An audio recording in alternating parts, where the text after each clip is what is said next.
Okay, so if you're the kind of person who uh, opens a new project and immediately starts looking for a new organizational app, Hmm. or maybe you spend, I don't know, 3 hours perfecting the font on a presentation you haven't even started writing yet, Though I feel seen. then yeah, welcome home. This deep dive is absolutely for you. Right. We know you value getting knowledge quickly and thoroughly, which is why we spend so much time digging into these sources. But today, we're tackling something a little different. A a critical internal tension. That feeling of being perpetually stuck in preparation mode. Yeah. Exactly. We're looking for that exact moment when the pursuit of knowledge, stops being a strategy and actually becomes a very sophisticated form of procrastination. Right, where planning becomes hiding. Our mission today is a deep analysis of just one really powerful source. It's an essay titled Action Over Analysis, a Stoic Imperative. And it is a sharp critique. It talks about what it calls modern life's addiction to preparation. Yeah, and the goal isn't to tell you to just stop planning altogether. It's to help you pinpoint that precise inflection point where thinking, Well, where it stops being productive and just becomes a comfortable way of hiding. a comfort zone. Okay, let's unpack this. The author of this essay, they really don't pull any punches, which is Yeah. why I think it's so compelling. It just confronts this really uncomfortable truth about how the most ambitious and intelligent people tend to operate. Hmm. We think our intense focus on process, on getting everything just right, proves our dedication. Right. But the source suggests we might just be fooling ourselves. Exactly. The essay details a cycle that I think almost every high-functioning person will recognize. We devour the books and the articles about our tasks. Oh yeah, the research phase. We highlight the most important passages until the whole page is basically glowing yellow. We outline the perfect bulletproof strategy. And we tell ourselves genuinely that this time, investment hours, days, sometimes weeks, is all just getting ready. Right. I'm just preparing. And that's the exact moment the author steps in and just flips the script. They argue that this rigorous, often endless preparation it's just comfortable avoidance. It's an intellectual buffer zone. This distinction is really the core of the essay, and it's captured in this fantastic kind of brutal line, thinking is comfortable, action is dangerous. That's the psychological gut punch right there, isn't it? Thinking lets us operate in this totally hypothetical, controlled environment. Completely. We get that quick dopamine hit of progress, the finished strategy document, the perfectly color-coded notes. Organized desktop folder. Yes, all of that, without ever facing the actual risk of failure or rejection or any kind of setback. We mistake motion for progress. We confuse organizing the tools with actually building the thing. I mean, think about it. How many people spend days setting up the perfect project management software? Customizing all the fields and templates. Right. Before writing a single sentence of the report the software was supposed to track. That preparation? It's a shield. It's the illusion of safety. If I just plan meticulously enough, I can't fail. Precisely. And if we look a little deeper into the analysis, the source explains why the mind prefers this state. The mind's primary function, evolutionarily speaking, is self-preservation.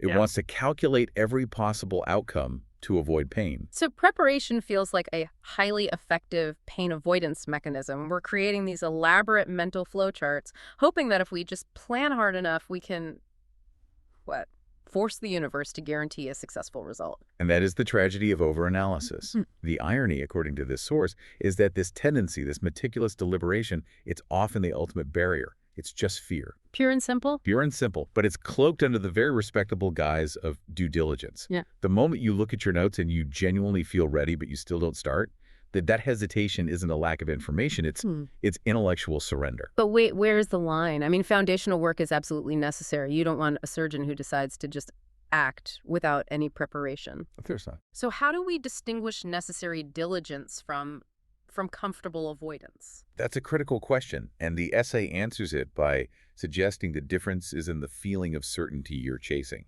Okay. Necessary preparation has a clear goal to define the principles and the first steps. Avoidance has a totally different goal, to achieve certainty of the outcome. I see. The moment your preparation shifts from refining your process to trying to eliminate every possible future risk, you've stepped over the line. You are chasing a guarantee that just doesn't exist in reality. That's a great distinction. So if this pattern of overplanning isn't new, where can we find, the first historical roadmap out of this trap? And that leads us directly to the heart of the source material. Yeah. It explicitly frames this dilemma around the Stoic imperative, Okay. the philosophical shift from the academic space of pure thought to the messy, risky arena of real life. It's so interesting that this critique of modern planning isn't entirely new. The Mhm. source highlights that the original Stoics, they weren't just abstract theorists. Not at all. And that's what's so crucial about them. The source reminds us that, sure, the foundational period of Stoicism was largely academic, lots of lectures and debates in porticos, The Greek tradition? right, the Hellenistic period. But when Stoicism was adopted by the Romans, it became radically applied. These weren't just philosophers, they were explicitly men of the world. Emperors, statesmen. Emperors, powerful statesmen, military commanders, wealthy traders. Their philosophy had to be a robust toolkit for operating under immense pressure. That difference in context, it completely changes the weight of their advice, doesn't it? They weren't just debating theoretical virtue. They were trying to stay functional while running an empire. Precisely. And the source uses the story of Marcus Aurelius to drive this point home with incredible power.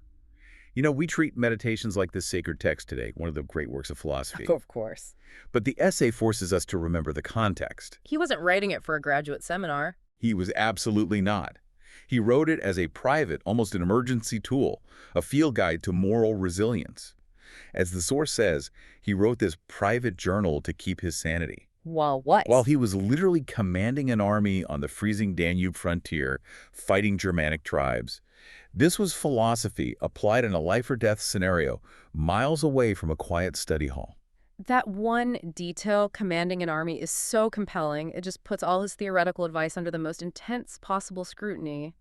His goal was internal fortitude amidst chaos, not literary fame. And if you look at the constant, almost repetitive self-reminders and meditations, they all center on action. The source identifies his key directive to himself, which was to stop debating what a good man should be and simply be one. That's it right there. That's the ultimate statement of action over analysis, stripped bare. He wasn't doing another literature review. He was giving himself a daily marching order to move past intellectualizing virtue and into living it.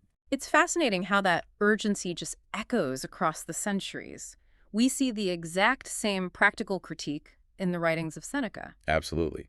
Seneca, writing to his younger correspondent Lucilius, explicitly warns against this precise trap.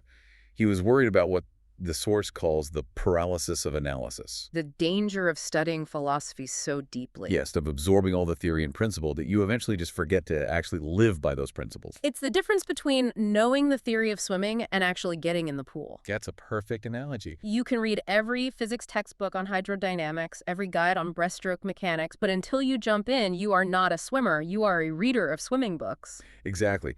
And Seneca argued that too often we learn for school, not for life. We master the vocabulary and the concepts because it makes us feel intelligent or ready for a meeting. Right. But we fail to integrate them into our actual conduct when the pressure hits. We become professional students of life, but never really practitioners of it. So, synthesizing these two great thinkers, Aurelius with his army, Seneca with his warning, it seems the Stoic tradition had a pretty definitive answer for when the thinking has to stop. It did. The source really emphasizes the Stoic view that there is a sharp, undeniable point where further deliberation is just fear in disguise. You have exhausted the productive utility of thought. You have the map, you have the car. You have the map, you have the vehicle, you know the direction. If you still don't move, the problem isn't the map, it's the engine. And in this case, the engine is courage. And this brings us to the critical philosophical pivot point of the entire argument. We're in section 3 now. If we have the plan, we have the principles, we even recognize the fear, what is the single missing variable? The source gives the answer, the courage, to step into the arena. What's fascinating here is how the source connects that analysis addiction right back to the fundamental Stoic focus on control. Okay, how so? We analyze so heavily, we highlight every possible scenario because we are trying to gain control over something that philosophically and practically is, well, it's fundamentally uncontrollable. The outcome. The outcome. We forget that basic, powerful lesson of Stoicism. There are things we control, our judgment, our actions, our intentions, and things we absolutely do not. External events, other people's reactions, the ultimate result. The market conditions, the weather, you name it. And by trying to calculate every possible outcome to avoid pain, our mind is mistakenly focusing on the external, uncontrollable variable. So all that intense effort we put into preparation, it's not really about improving the attempt. No, it's about trying to control fate. So the analysis becomes this comfortable safety blanket draped over the deeply uncomfortable realization that the desired outcome, the success, the praise, the absence of loss, is not, and actually never was, in our control. Correct. The core of the Stoic imperative and the central conclusion of this essay is the redirection of effort. Once the basic groundwork is laid, the only element that is truly in our control Is the attempt. is the attempt. The quality of the effort, the intention behind the action, the integrity of the work itself, that is what we own. Everything else is just circumstance. Exactly. If you're starting a business, you control the quality of the pitch deck, the hours you work, but you don't control whether a huge competitor launches a similar product the same week. Precisely. And when we truly internalize that philosophical distinction, the need for more and more planning it evaporates. If the outcome is independent of further highlighting, there's only one logical step left. And that's movement. That's movement. And that realization, it just strips away all the excuses for further delay and leaves us with the ultimate actionable nugget this source offers.